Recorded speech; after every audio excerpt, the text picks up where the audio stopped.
Thinking Tackle, brought to you in association with Picture Canning Company, making television happen.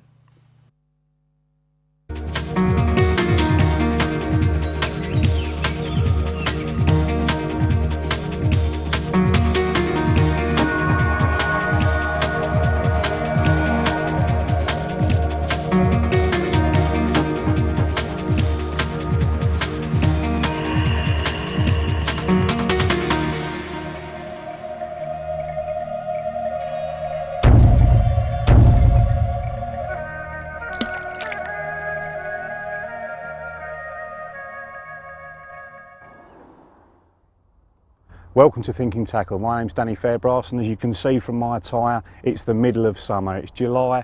We're back over at CMEX's Blue Pool where I shot the underwater films, parts 3 and 4. But this time we're going to do completely the opposite. We're going to fish on the surface rather than on the bottom. Now, I'm not a very good surface angler at all. It really frustrates me. So we've got one of the masters of the game to come in and do a bit of floater fishing, Terry Hearn. He's one of my angling heroes. It's a real honour for me to fish with him, and I'm going to be picking his brains all the way through the show. What baits does he feed with? How long does he feed before he starts fishing? What are his rigs like? What hooks does he use? What rod is he using? We're going to get all that information out of him, and hopefully he's going to teach me to catch him off the surface. So without further ado, I'm going to creep round. He's been there for a couple of hours already over my shoulder there, just feeding the fish, feeding the fish. He's got them feeding really confidently now, so hopefully he's going to chuck one out and catch one straight away. We'll have to see. Right, well, I've managed to creep round into Tell's swim without scaring too many of his fish away that he's been feeding, so thanks very much for coming on the show, mate, first of all. Right. Before we go into the sort of more technical aspects of it, if you just talk us through just a few of the fish that you've caught on floaters, and first of all, how much of your actual fishing is floater fishing?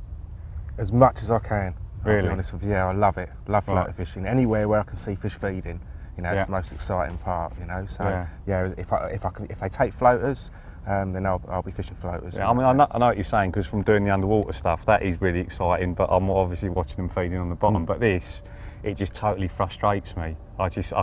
They'll take every single one but the one that's got the hook in it, and I end up just thinking, oh, I'll just give it up. But you know, is it every lake that you can catch them off the top, or are there certain places where they just won't have it?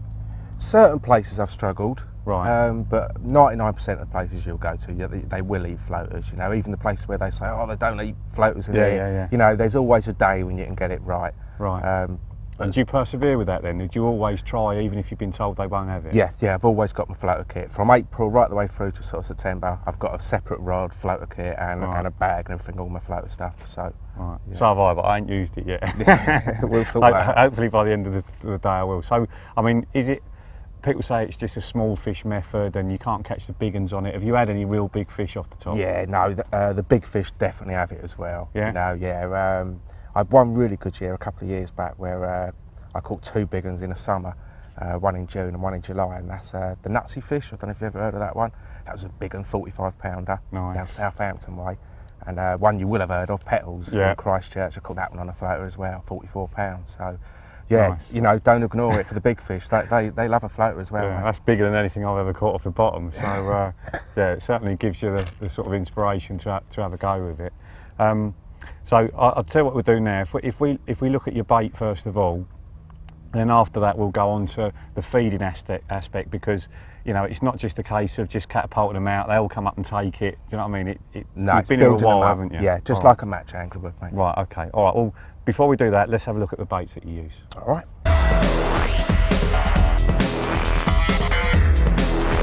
So they're obviously mixers, but there looks like several different types in there. So tell us what they are, mate. That's right. We've got the standard mixers there, which are the paler ones. Right. And these ones here, slightly darker ones, they're the floating expander pellet. Right, okay. So you buy those? Do you buy those from a tackle shop? I do, yeah. You get those from a tackle shop, whereas these, just to walk down the supermarket aisle and you can get whatever biscuits you want. Right. They do loads of different dog biscuits, and my favourite are the cat biscuits. Right. You know, you get so many different types of the cat biscuits. Right, and, let's have a look at them then. Yeah, I've been feeding cat biscuits. Put them back in there. You can see you've got right, loads so of different... these are all these different shapes and colours and what have you. That's it, yeah. They're the cat biscuits, are they? And is there any particular ones that stand out, or? I just tend to take a box of it, whatever one sounds nice. You know, there's just so many different flavours. You get sardine, tuna, you know, all real carpy flavours. So you look like a proper cat lover walking down the aisle. yeah, go to a feline fancier just walking down and picking all the little bits boxes of grub out. of loads of different flavours, but you know, the fish love them. Right. They obviously don't go as far as the other ones then when you're catapulting. No, and that's a good point. They're lighter. You know, you can't get them out quite as far. Right.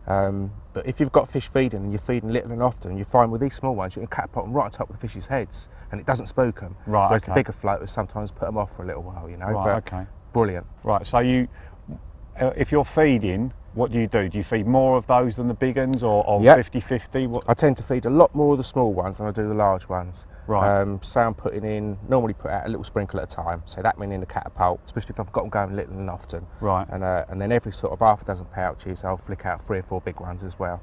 And the reason we do that is because on the hook, we need to use something a little bit bigger than these small ones, you know. Right. So we've Why still is got to that? keep, just because of the size of the hook, really. Right, You know, okay. if we were to use a bait that size, then we'd need a size 16 hook or something, Right, you know. okay. Whereas if we're using a chum mixer size bait, Yeah. then we can get away with something a bit more substantial, a 10 or an 8, you know. Right, so it's almost like my pellet fishing on the bottom or hemp fishing or whatever. I'm not using the grain of hemp on the hook, so I'm putting chop boilie and stuff in with the hemp, so bigger bits with the smaller That's bits. it. So you've got something close to what you're putting on the hook. Smaller items, you always get a much better feeding reaction. You get preoccupy them just the same as you do with your hemp and your pellet on your spod mix. Right. You know, but when it comes to fishing, whatever we've got on the hook, you know, we want something a little bit bigger. Right, so it's not a million miles away from No, it's from very what I'm, similar, mate. from what I'm doing. You've got everything already, all the ideas there. Yeah. Right, okay, well let's chuck a few in then and see how we go.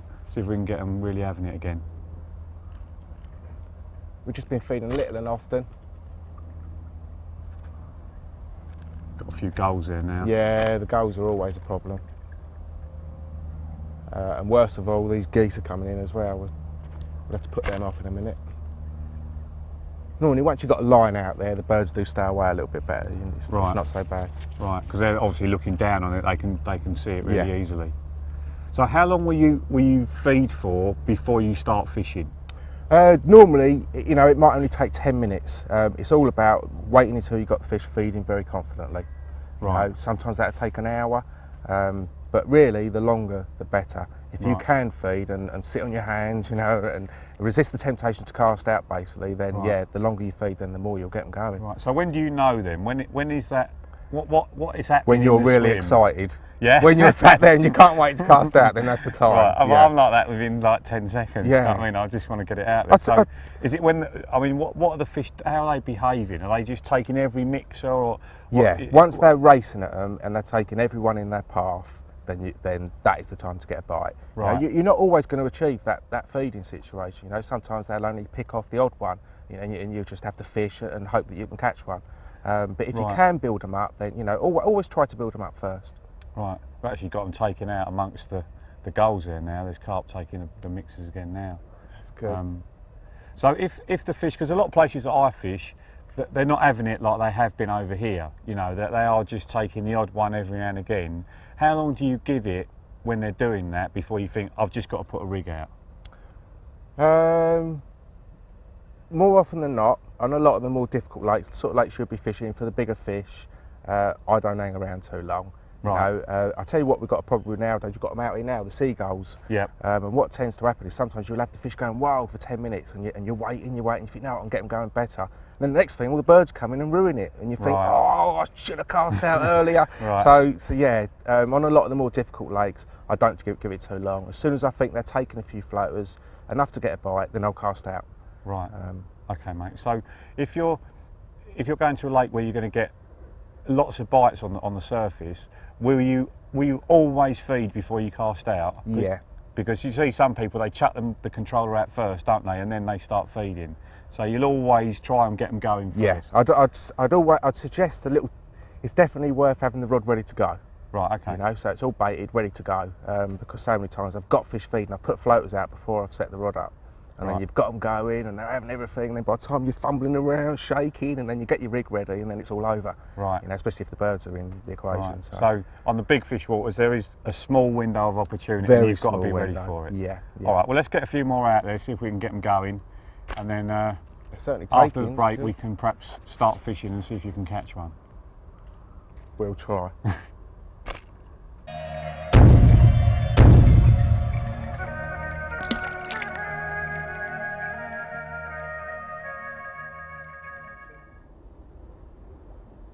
Welcome back to Thinking Tackle. Even I can tell that the time is now right to put a bait out, so take it away, Maestro. Let's get one out there, see if we can catch one.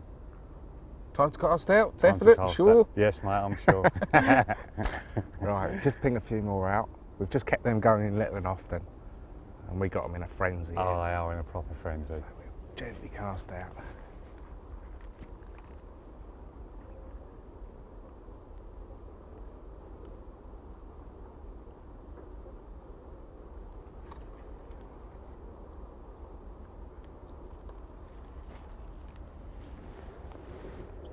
Did you overcast? Oh, he went for the controller Went then. for the controller. Yeah.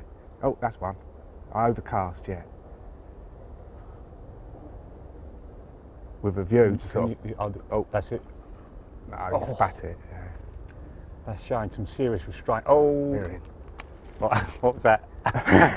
20 seconds at the most. This is why he's one of my angling heroes. Once you get him going, you know, it's... I can't believe that was that quick. I really can't.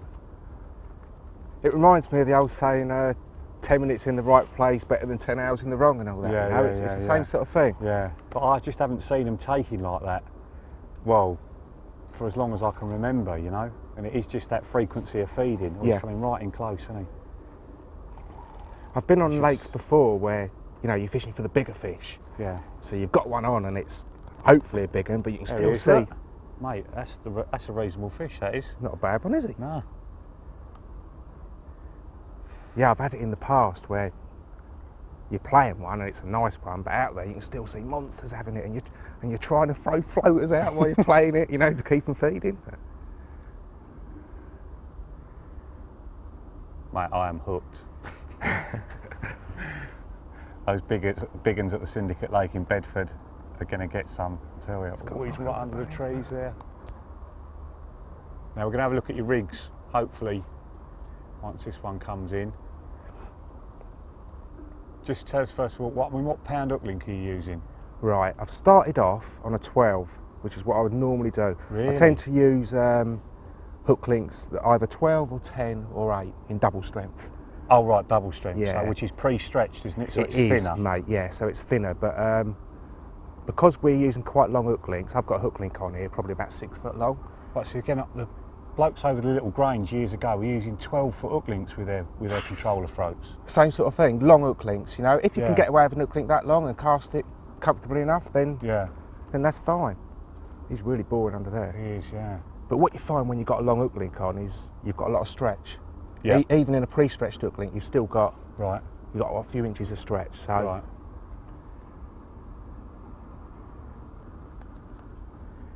which is one reason for using the mono on the hook link, especially with the small hooks, you know. Yeah. God, he doesn't want to come out from there. No, he wants to try and get in the big lake behind us. I'm going to have to get down lower.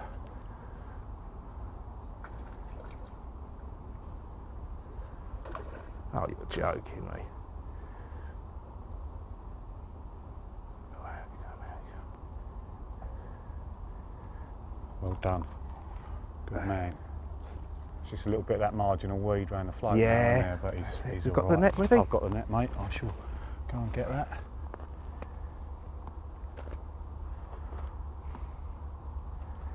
Look at me, I'm holding Terry Hearn's landing net. That's it, come on. Right now, when I do my own fishing, I put the landing net in at the very last moment. Do you Yeah. do that, or do you leave it out in the water?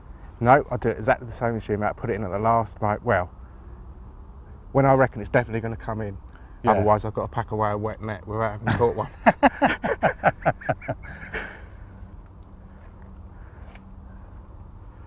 It's lovely seeing them in the clear water, isn't Yeah, it? it's nice.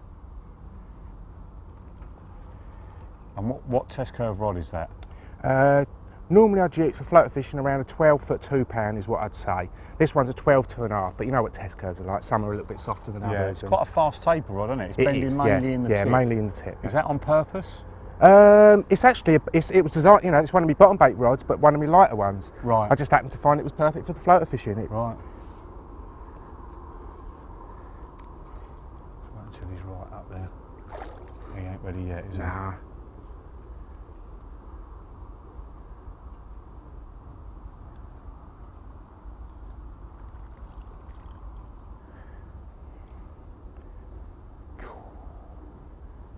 They go in this deep water. They don't do fight well. They don't tend to kite, yeah. they bore around more. All don't under they? the tip, yeah.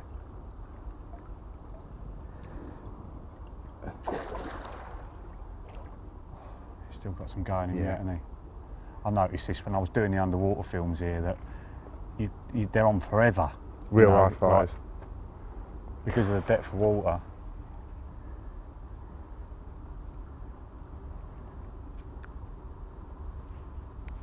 Oh no, not under there again. Now, the rod I've got with me... Oh, over the that dorsal fin. Was it? Yeah. Even my heart went then, and I'm not even holding the rod. Here we go, Yeah, this he's time.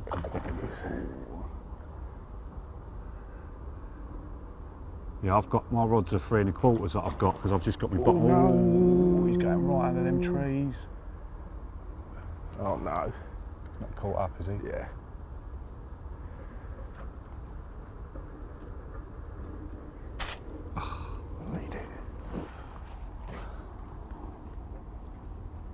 It's just looped round one little branch, so I'm gonna. Got him. Ah, good skills. Well done.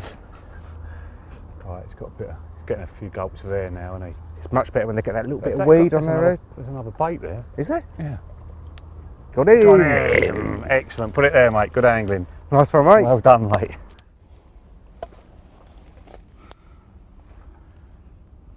There we have it, mate. It's all right. Yeah. First one.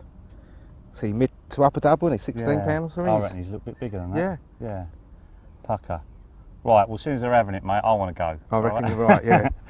What we'd do, I'll put out what I would normally use. If we get one, we'll compare the rigs. If we don't, you can show me what I'm doing wrong, and then hopefully I'll get one at some You'll point. get one. Yeah. But let's do that, mate. We'll slip this Quality. one Slip back, this one and back, then you yep. can get cast out, eh? All right, mate, pucker. Do you reckon and tell? You certainly kept them on the boil. Yeah, I definitely think it's time for you to cast out, mate. Yeah, mate. Yeah. Right, let's give it one more pouch full. Feeding a little bit further out, aren't they? They have, yeah. Just that toe sort of drifts them out a little way, doesn't it? The Yeah. floaters, but Right. Okay, it's no mean feat getting it between me and you. you all right? Look at that. Beautiful. Back a little bit, or is that about No, right? I'd say leave that. What I noticed as well, you done that bang on, was stopped it just as it hit the surface. That was close to yours, which lays your hook link out perfect. Yeah. You see a lot of people when they're floater fishing, they don't do that. They sort of cast out. There you go, mate. You take your luck, didn't it? Right. I can fully recommend fishing with Terry Hearn. I don't think I've got to show you anything. Your setup's I'll obviously tell you what though, it was much harder. I'm using one of those inline controllers, and it was much harder to see that than it was to see your one. Right. You know, I thought it might be better because it was laying along the surface rather than hanging down inside. Yep. This was done exactly the same as your one, coming right Straight close to the down bank, here. Straight into the bank. It don't feel massive, I've got to be honest.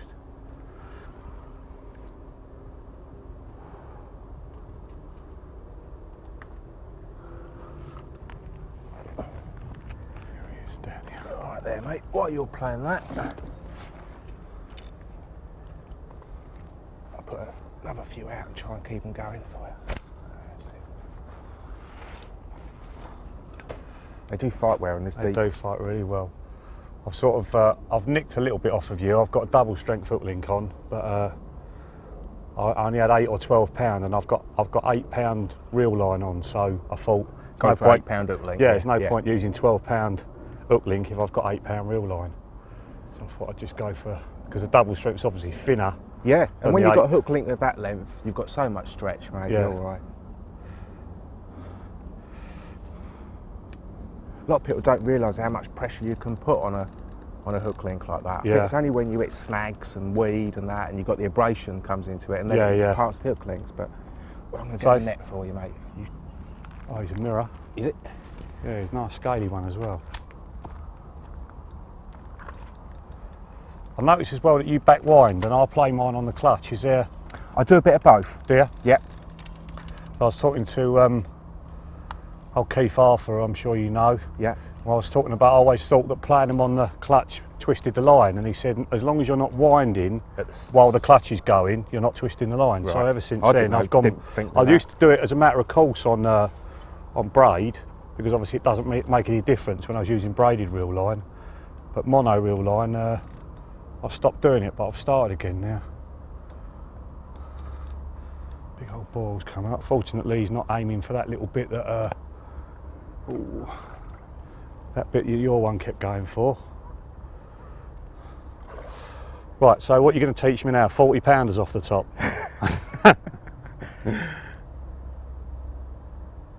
What I do like about that those inline controllers don't tangle so badly as the dangly ones. No, that's, again, it was just somebody said to me, have a go with them, and I've got a couple of types with me, and I thought, well, I'll give that one a go. It's you know, you can put less water in it, so it doesn't make as much of a splash, and it's not quite as heavy. Yeah. Quite a good little idea. And they do them in different sizes. You've got bigger ones? Yeah, there are big. I don't think there's a smaller one than that, but I'm not sure because it's the first time I've ever used them. But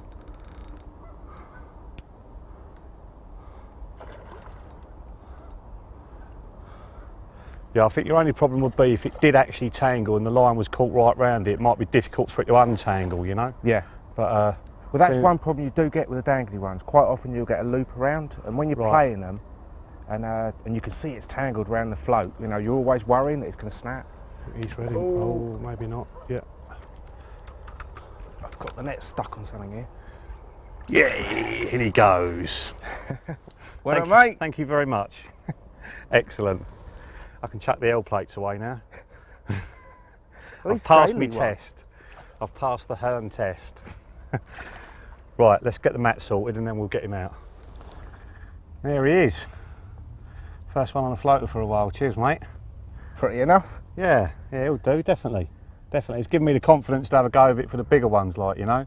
So next time I'm down at the syndicate late, I should definitely You were saying there were some big uns. Oh yeah, mate, they were having it. Last time I was out, they were having it off the top, and I didn't fish very effectively for them. I missed my chance, like, you know. So next time, you never know. This evening we might get another chance to catch a couple more. But yeah, definitely. Before we do, we need to have a look at the rigs, because it is important, isn't it? Yeah, you know? Definitely. That's the difference between catching them or not. You know, everyone seems to go wrong on the rigs. Either too heavy a line, too big a hook. So we'll go through them. Cool. Okay. Well, we'll slip this one back, and we'll see you after the break, where we look at those all-important rigs.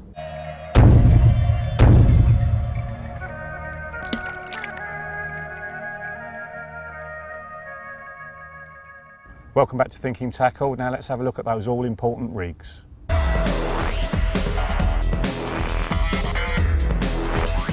Okay, so we both dried off from our 10-second bites from earlier on. The hooking arrangement is important, isn't it? Very important. Right, so but yours, I was surprised actually that was so simplistic. So talk us through what hook you're using, how you're tying the hook on and everything else. Right, 3 different types of hooks. These are my favourite patterns, like the wide gapes, the big T's, and you've got the barbel hooks there as well. All in small sizes, you notice. Right. 10s, even 11s in the barbel. Very, very small hook, but still strong. So why small? Because of the size of the bait, and the fact that if we had a big hook with a small floater like that, it's likely to make it sink, or at best sit a lot lower in the water, and the fish can tell the difference. So we've got to use a small hook to keep it buoyant. Right, okay. And how are you tying the hook on? Right, I tend to use a Palomar knot. Right. Which is, you know, one of the strongest knots you're going to use. Right. When you're using these light mono hook links, 8 or 10 pound, it's very important that the knot is as strong as possible. Yeah. Right. Okay. And you've just the tag end of the knot. It looks like you've just fed that back through the eye. Yeah. And just tied a loop on the end. That's exactly what I've done. That's it. Yeah. Ever so simple. Right. There's no tubing on there. There's nothing. Right. Just a very tight hair. Right. And again, you say very tight hair, but you've got a gap between the hook and the bait there that I wouldn't have expected you to have. So is that is that on purpose? Sometimes I'll have even a tiny little bit more of a gap as well. And the main reason for that is when you're playing a fish, if you've had a bite soon after casting, then when you're playing a fish, sometimes the bait's still on. And if it's a hard, a non-stretch hair, if you like, like that's a mono hair, it's not going to stretch too much, then it can get in the way of the hook hold. Right, okay. You know, just quickly noticing that you've got rubber on there, it's different. You know, like it's stretching, it's not going to get in the way so much. Yeah. So yeah, I like to have a bit of a gap. Right, You know, okay. as long as the hook's still touching the bait on the bend of the hook, right, then you're fine. Cool, okay. And that's going to sit pretty much as we see it there, that's how it's going to sit in the water, It is, yeah. Which again is another reason for a small hook, because the hook is quite visible there. You know, it's hanging underneath the bait, it's quite visual. Yeah, sure, okay. Well, I mean, my one, you know, I've just done what I thought was easiest to do, to be perfectly honest. I've tied the hook on again with a Palomar knot because I'm confident in it. I know it's really strong. I didn't want to pass it back through because I thought it would sit funny. Now, having obviously seen yours in the water, it doesn't appear to sit that weird at all. It looks quite good. And obviously you catch loads of fish on it as well, you know. But I thought if I use a bait band and then just sort of lasso it onto the hook, pull it through the bait, and then just put a little hair stop on behind it, I think it's done the same thing. Honestly, I've never used the bait bands. Right. You know, it's a confidence thing, and using what you know works. You know, and that's all it is. I've just not changed it over the years. I've stayed with what I know. Right. But I'm looking at that, and I saw how quickly you got your bite as well. You know, and I'm thinking, well, there's nothing wrong with that at all. One thing I would say that I've noticed, just in the couple of times I've used it, if the bait goes soft, because the bait band's under quite a lot of tension, the hair stop or the hook will start to cut into the bait. Yeah. You know, so they don't. If you had a bait which didn't go soft, which obviously would be a beautiful thing to have, but I don't know any of them at the moment.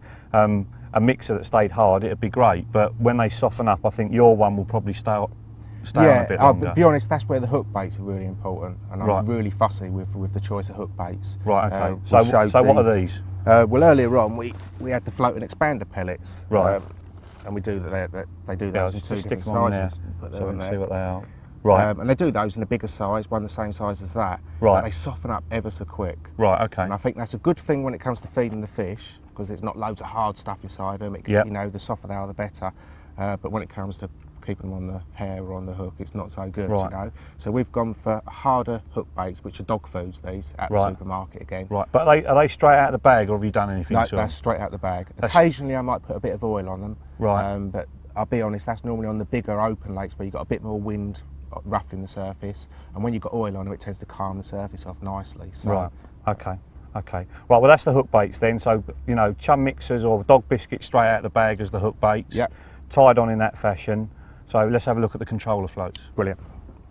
Okay, so you've got a very light controller on there.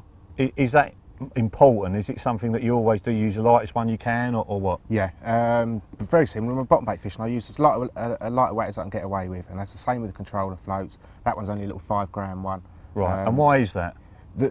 Really, so there's not too much disturbance when I'm casting out. Okay. The rule is, as long as you can overcast the fish slightly, you know, then just cast past them. Yep, if you can overcast them by sort of 5 yards or something, right, and then tweak it back to them, that's the sort of size controller that you want. It's heavy enough. So, yeah. Right, okay, and you've got a ring swivel on there as well. Yeah.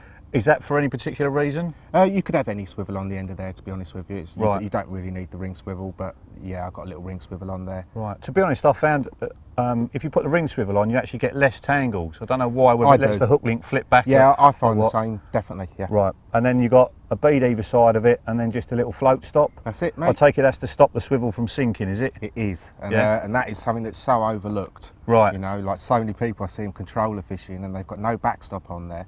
And yeah, as you just say, like the swivel ends up sinking, and the controller and the bait just go together like that, and you've got a big loop underneath. Yeah, unsightly looper line, you know, lovely for spooking and bad looking them, and not really the one. Cool. Okay, and a bright top on it as well, which obviously, you know, that's the thing I noticed between the two. You know, the bright top was much easier to see, and you're almost striking on that moving rather than on the float moving. That's something worth mentioning as well.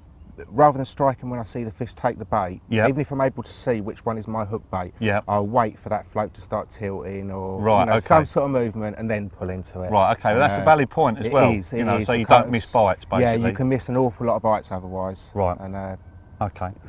All right, well, my controller, it's an inline controller. It's a bubble float sort of style, so it's got 2 little stoppers in it. I haven't got a clue who makes it. It was just like in a bargain bucket thing in my local tackle shop. But basically, you just pull the 2 stoppers out, let the water rush in. You can obviously adjust the amount of water that's in it to adjust the weight as well. And it looked nice, didn't it, when I was playing the fish? It was great. You know, it was a good little anti-tangle system. I've got the little ring swivel again to stop it tangling.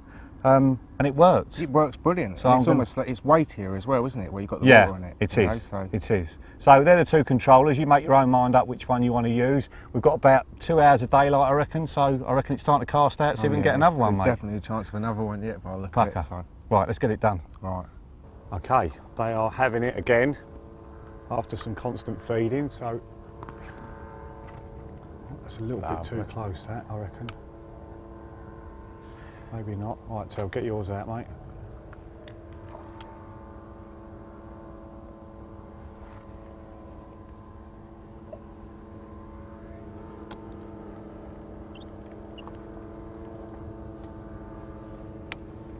Just watching me float. Oh, they're absolutely everywhere now.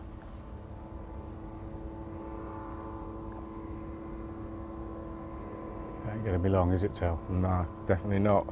It's nice in this light as well, isn't it? Yeah, it was a bit hot earlier and you can enjoy it a lot more now when you see them taking. Oh, that was on your controller there. I think we should recast them a bit further out. Yeah, I'm pleased you said that.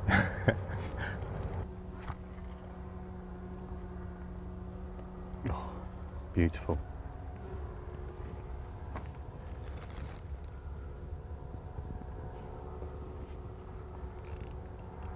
Oh, on the float.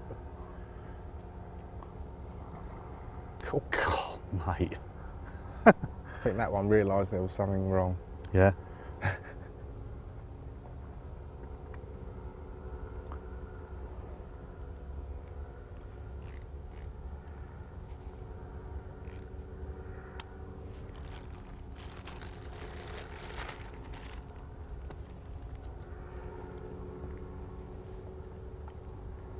Oh, still. Oh, he's on the end. Yeah. And Mr. Hearn is in. Right, I won't chuck it in until you've got it in, mate. All right, mate. Right, well, while Mr. Hearn is playing what feels like a bigger fish, I'm going to learn from the master and just keep dotting a few pellets in to keep them feeding. What's it feel like, mate? It definitely felt more weighty to begin with. It went off heavy, yeah. A good average size in here, aren't they? You know, sort of 15 to 25 pound is the average now, isn't it? And that deeper water makes them feel all the bigger as well. And having a little look on and a lighter uplink, you know, you're playing them a bit more, aren't you, you know?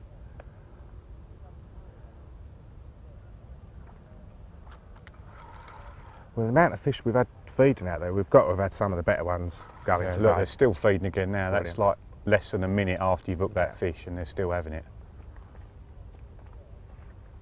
Is that caught up on something? No, I think that's a different fish down there, bubbling. Lovely curve in them rods, mate. Nice, soft, aren't they? Not too. Yeah. They're the ones that you sort of had a hand in designing, aren't they? That's it, mate, yeah. Yeah, nice. Ooh. Staying very deep, isn't it? Yeah. This is going that way this time, not left. Yeah. That's a bit. Don't want to speak too soon, you don't know what's down there, mate, do you? They're still having it. There he is. £20, mate, that is. Looks better, doesn't he? Yeah. Or is it? Oh, Get we're a hand ready. in it. That's me being all relaxed.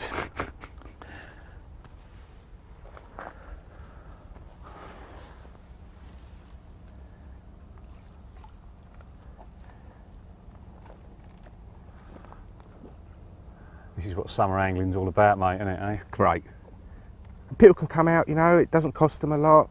Do you know cheap on the the thing I bay. noticed is our little tackle I had with me. Yeah. One little tiny bag, and I've brought a bucket down there to sit on, but I could get everything inside that bucket, landing it in a rod, that's me, done.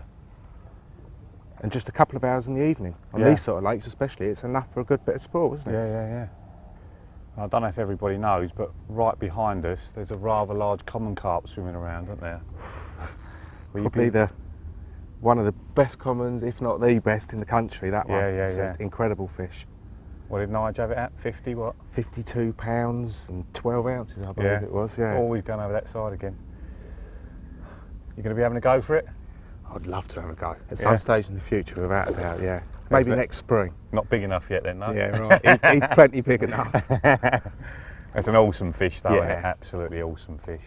It's the challenge of it, you know. It took Nigel about 5 years, so it's sort of not this. It's not one you take on half-heartedly, if you know what I mean. No. You'd have it, mate. I'm sure. You'd have it. Don't know. But it's like 90 odd acres of bays and islands and yeah, weed. it's a very snaggy lake. I think that's the main problem. I think it's probably hooked once or twice each year, but it's a powerful fish. It gets lost. Yeah. So why the springtime then? Probably the best time to start off afresh on a lake. I think the spring. Right. It's when everything's waking up. Less weed about, I suppose, as well. Yeah, big reason. Yeah. And they come in the edge more, don't they, in the spring as well? And of course, spring's when Nige caught it. May time. Did you come down and see it? I didn't. I wish I had seen it. Yeah. But I saw the next best thing, the video footage. We got him. Yeah. Just about. Got him. Excellent. Good angling, mate. And they're still having it out there. Oh, excellent. What you got in there? I'll put another quick pouch out. Keep them going. Another dark one. They're really troughing the floaters out there. Dan's got back out there straight away. Got his little bait amongst them. So I'm going to slip this one back and join him. Oh. There you go.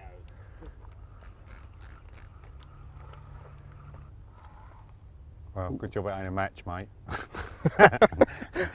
So I'll be buying dinner at the moment. I've found it's no good if you haven't got any bait on the end. Is that? Would you say that was a? Definitely right. Yeah. What I'm going to do is using the harder ones. I'm going to take a bait off of the ones you've loaded onto the baiting needle for you because you've touched them. You see, so that makes all the difference. You have selected them as an ideal hook bait. You can use a trimmed down pop-up. Yeah, well, do you know what? I've talked to quite a few people, floater anglers, and they reckon that the pop-ups are nowhere near as good. How about that one? Yeah, all right, let's try that one then. Quick. Oh, sorry. Obviously, you haven't found the same then. That one would be fine on that bait band. Would it? Yeah. Is that because you've touched it, or is that just because it's a good one? A lot of it, what it is, they try and use a trimmed down pop-up, but it's a really, really buoyant pop-up. Right. And they can just tell the difference in the buoyancy. So you can get it too buoyant then? Yes, definitely. Right, okay. So cork balls are no good? No. That's where I first realised that you can be too buoyant. Right, well I reckon we're almost losing the light after you get this one in, so how about we come back tomorrow and do a bit of zig rig fishing? I reckon that's a brilliant idea. Yeah? Yeah. I'm sorry it's getting in the way of you catching another 40 pounder, but you know, there's always the day after, Mate, I suppose. I've thoroughly enjoyed myself today, so I'll be looking forward to it. If you're getting loads of bites like this, do you change the hook link at all, or do you just keep an eye on it? Just keep an eye on it, mate. Exactly the same as your bottom kit. Right. You know, if the hook's still fine and is still sharp enough, then I'll put it back out again. Yeah. But hey, got him. Excellent. Well, a good day, mate. A good day. It's a lovely fish, isn't it? Yeah. Oh, a lively one as well. A lively one as well. Well, that's it for the floater fishing for today. See you tomorrow when we're going to do a bit of zig rig fishing.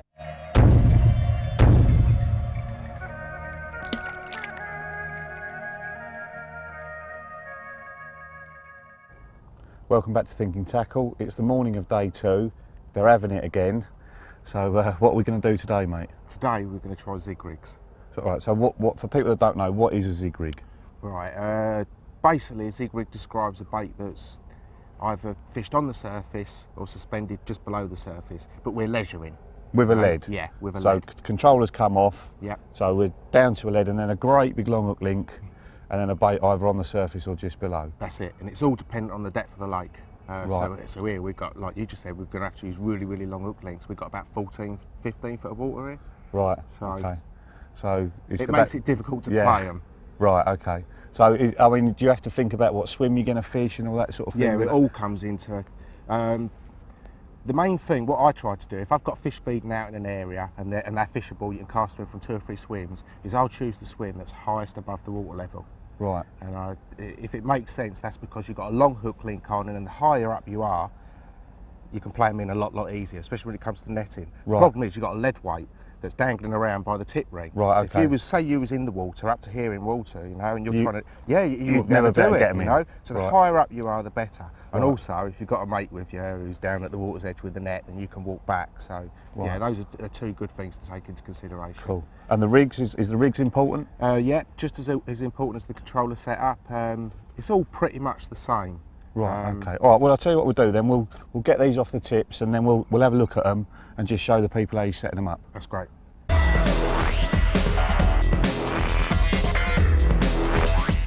Okay, mate. So this is your hooking arrangement. It looks exactly the same as the one with the controller. It is exactly the same. The only difference is I've changed the hook bait. It still looks like a chum mixer, but I've actually trimmed down a pop-up. Right. What pop-up is that? That one is a monster crab pop-up. That one, that's Right, like okay. a shelf life one. They're very, very hard, and they're nice and buoyant. Once you've trimmed them down, their hook bait's bang on. Right. And it looks very much like a mixer, doesn't it? Yeah. You know, that's the thing. We've got a mixer on there as well to show what you've started off with, what you've ended up with, and how close it looks to a mixer. So why not just have a mixer on? Just because the mixer doesn't last as long. These, Right. I can leave this out for quite a while, bearing in mind we're leisuring rather than float controller fishing. Yep. So we can leave the rods out for half hour or an hour or so if we want to. Right, okay. So these, they'll stay on there the whole time. They'll stay on and Yeah. they'll stay buoyant. They'll stay buoyant, Right, stay okay. up. So, and just to clarify on the hooking arrangement, you've just tied the hook on with a Palomar knot, the tag end you've poked through the eye, tied a little hair, and that's it. That's it, as simple as that. Right, which I'm amazed about. I thought it was going to be a lot more technical than that, to be honest. And the thing I've noticed as well is that you've got a bit of a gap between the bait and the hook. Now, like yesterday on the controller fishing, you were getting more bites than me. My bait was very tight to the hook. So that obviously makes a I difference. think so, yeah. I think it acts as more of a claw, you know, it's got more room to catch hold. Right, okay. So from there, obviously, we've got a great big long hook link. What's the hook link material? Again, exactly the same. I've got double strength on in 10 pounds. Right, okay. Nice and thin, Yeah. hard for them to see, and we've got like 13 foot of that coming Yeah, all the real way long up here link. to the lead. Yeah. So talk us through the lead arrangement. Right, this is really important. It's exactly the same as what the controller setup was. We've Yep. just replaced the controller with a lead weight, but the size of the lead is what's important. Right. If you imagine we had a 4-ounce lead on there, like we quite often would if we were fishing on the bottom, Yep. but we're trying to play a carp with like 13, 14 foot of hook length. Right. And if you've got a 4-ounce lead bouncing around at the tip, Yep. when you're playing one and you're trying to net it, it's ever so difficult, as you Right. imagine. So we try and keep our lead as small as possible. Right, And, so that's like a 1 ounce that's pair, a is 1 it? ounce one, yeah. Right. And in the past, I've gone down to like 3/4 of an ounce, half ounce Really? leads, yeah, tiny little leads, Right, little okay. non-toxic. And they're little tiny changes from probably the norm, but they're going to make a big difference when you put them all together. Definitely a big difference, especially when it comes to putting the fish on the bank. Right, excellent. All right, well, look, they're having it out there still. Let's get them out there, mate, see if we can get a couple. I think you're right.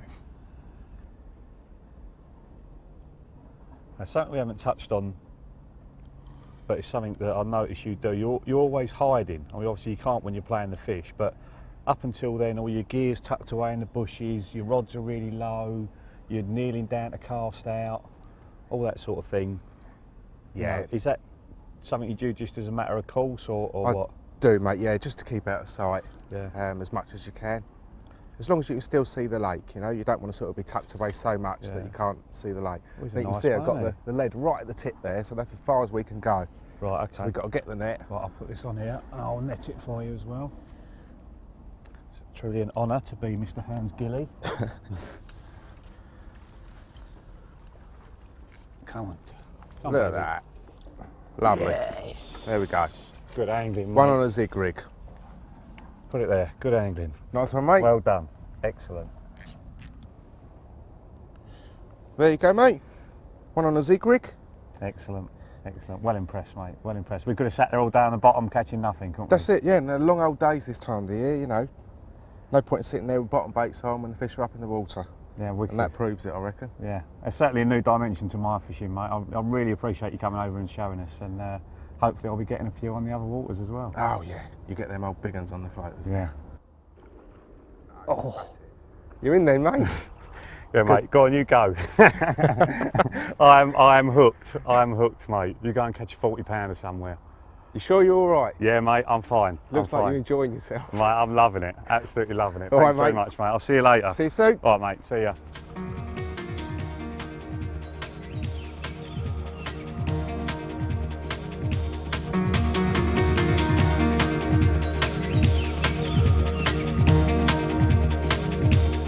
For a chance to see more of the underwater footage shown in this series, check out the state-of-the-art underwater carp fishing series, available from all good tackle shops.